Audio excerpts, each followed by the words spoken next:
Why do the smartest people in the room often have the least influence? You know what you're talking about. You're right.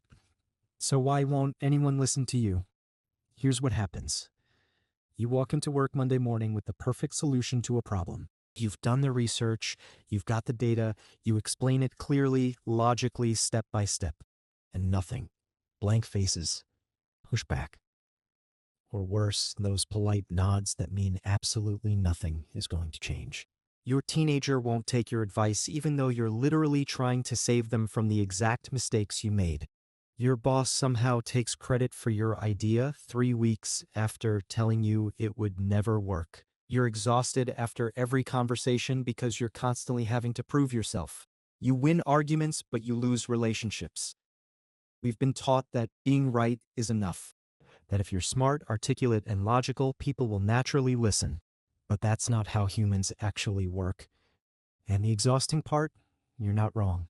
You are right. But being right doesn't matter if no one's listening. So here's the question that changes everything. What if the entire problem is that you're focused on being impressive instead of being interested? What if influence has nothing to do with what you say and everything to do with how you make people feel? Dale Carnegie figured this out in 1936. He wrote one sentence that basically cracked the code on human behavior. You can make more friends in 2 months by being interested in other people than in 2 years trying to get people interested in you. Read that again. 2 months versus 2 years. This isn't about being nice. It's not about being a pushover. It's about understanding that humans are wired to respond to one thing above all else: feeling important. And most of us never make anyone feel that way. So I built something. A 30-day progressive challenge that breaks Carnegie's entire philosophy down into learnable skills. Week 1, master the basics. Most people skip smiling, names, actually listening. Week 2, make others feel valued without being fake about it. Week 3, influence through questions, not commands. Week 4, win conflicts without creating enemies. This isn't theory. It's a day-by-day practice plan that rewires how you interact with everyone, from your boss to your barista. Let me show you how it works. Week 1 is called the Foundation Paradox. Here's the paradox. Most people skip the basics because they seem too simple, too obvious, maybe even beneath them. But here's the thing. Smiling, using someone's name, and actually listening are so rare that they've become powerful. Think about it. Your brain is constantly running a background scan every time you meet someone. 3 questions. Am I safe? Am I valued? Does this person actually see me? A genuine smile answers yes before you even open your mouth. Using someone's name? That triggers something neurological. It's literally the sweetest sound they'll hear all day. Carnegie said that, and neuroscience backs him up. And real listening, not just waiting for your turn to talk, that's so rare it feels like a gift. So here's your week 1. Day 1 and 2, smile first. Not that fake customer service smile you give the cashier. A real one that reaches your eyes. Before you walk into a room, take a breath. Think of something you're actually glad about. Let that show on your face. Day 3 and 4, say their name. Twice per conversation. At the beginning, at the end. Hey, Sarah, good to see you. End with thanks for your help, Sarah. That's it. Day 5 through 7, the 70-30 rule. Listen 70% of the time. Talk 30%. Put away your phone. Make eye contact. Nod. Lean in. Ask one follow-up question for every statement they make. This feels obvious until you realize you probably didn't do any of these 3 things in your last conversation. Week 2 and 3 are where it gets uncomfortable, because here's the truth. Your ego is killing your influence. Every time you criticize someone, correct them in front of others, or fight for credit, you're choosing your ego over your effectiveness, and you're losing. Here's the psychology. Criticism, even when you're right, puts people on the defensive. It shuts them down. They stop listening and start protecting themselves. But appreciation, specific, genuine appreciation, that makes people want to be around you. And here's the real power move: letting others think your idea was theirs. I know. Your brain just rebelled against that.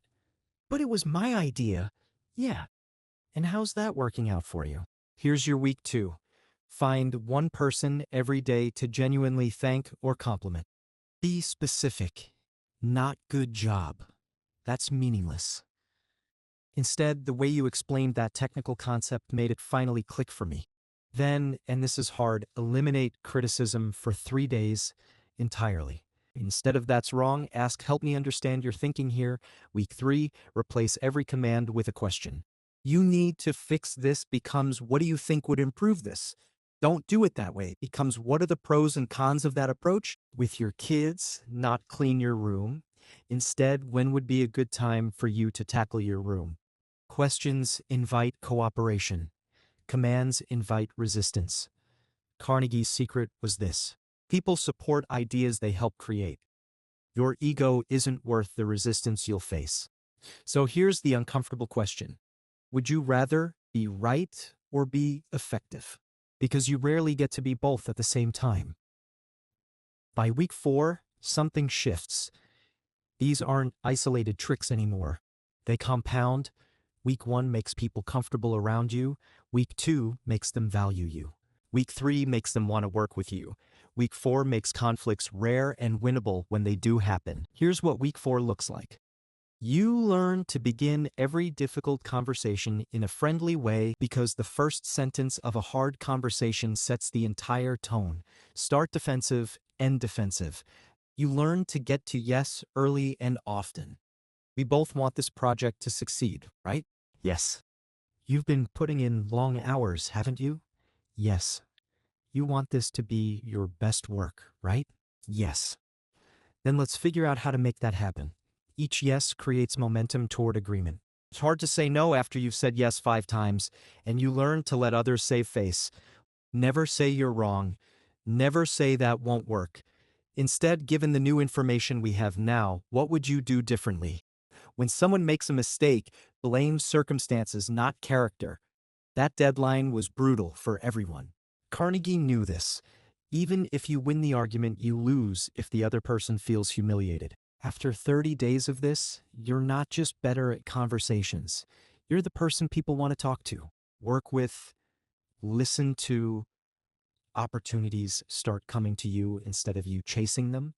And this is why the smartest person in the room often has the least influence. They're still trying to impress people instead of connect with them. Now, I know what some of you are thinking. This sounds like manipulation. Or I shouldn't have to fake interest in people. Or I'm an introvert. I don't do small talk. Let me address those. First, manipulation. Manipulation is getting people to do what you want. This is about genuinely understanding what they want. Carnegie warned about this. Flattery is counterfeit. Appreciation is gold. People can tell the difference. If you're faking this, it won't work. People have incredible BS detectors. Second, authenticity. You're not faking interest. You're practicing interest until it becomes real. Every skill feels unnatural at first. That's called learning. The goal isn't to become someone else. It's to become effective at what you already want: connection, influence, respect. Third, introversion. This isn't about becoming extroverted. It's not about loving small talk. It's about making every interaction you do have more effective. Honestly, introverts often get better at this because you're already good listeners. You just need the strategic framework. Here's the bottom line. If you have to convince yourself to care about people, that's a different problem. But if you want to connect and you're just bad at it, this is your roadmap. All right, let's make this real. Here's exactly how to start tomorrow. Not in 30 days. Not when you're ready. Tomorrow morning. Before you walk into your first interaction, coffee shop, office, wherever, take one breath. Think of one thing you're genuinely glad about. Could be anything. Your coffee, the fact it's not Monday, that your dog exists. Let that reach your face. That's your real smile. Midday, pick one person you'll interact with today. Use their name at the beginning. Hey, Sarah, good to see you. Use it at the end. Thanks for your help, Sarah. Tonight, write down their name and one thing you learned about them. Evening, have one conversation where you set a goal. Can you listen for 3 full minutes without interrupting? Ask one follow-up question. What was that like? Or, how did you figure that out? Then journal for 60 seconds. What happened? How did they respond? What felt awkward? It's that by day 7, these 3 things, smiling, names, listening, should feel slightly less weird. That's it. That's the goal. You will feel awkward. You will forget someone's name. You will interrupt out of habit. That's fine. You're building a skill, not performing magic. Here's what it all comes down to. Every person you meet is asking one silent question. Do you see me? Do I matter? Most people never answer that question. You now have a 30-day blueprint to answer it every single time. We spend our whole lives trying to get people interested in us, trying to be impressive, trying to be right, trying to be heard. Carnegie discovered the shortcut. Be interested in them first. Do that authentically, and influence, respect, and opportunities follow. In 30 days, you won't just be better at conversations, you'll be the person people remember, the person they want to talk to, the person they actually listen to. I've put the full 30-day framework in the description below. Every day, every technique, every reason why it works. It's all from Dale Carnegie's book, How to Win Friends and Influence People, the book that sold 30 million copies, because this stuff works. Start with day 1 tomorrow. Smile. Say someone's name. Listen more than you talk. Come back in a week and tell me what changed. But before you go, here's what I want you to ask yourself. If people are already wired to respond to feeling important, what does it say about you if you're not willing to make them feel that way? Think about it and let me know in the comments.